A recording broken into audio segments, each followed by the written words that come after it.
Still, I was hearing the chirping of birds.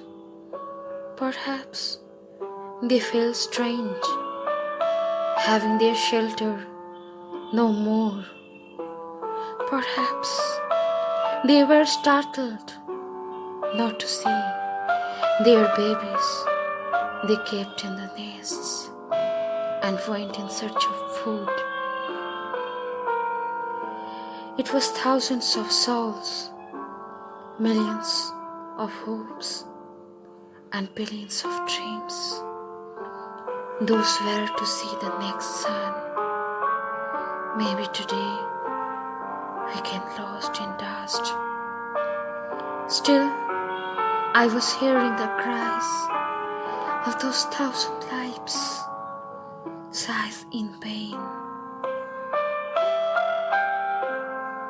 It was death of humanity and triumph of illiteracy. Demon was smiling to see the destruction. So the end of civilization?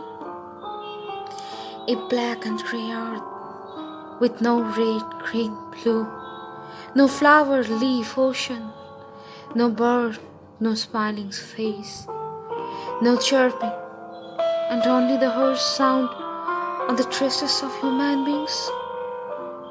Will we be able to be happy, exterminating everything of someone's life?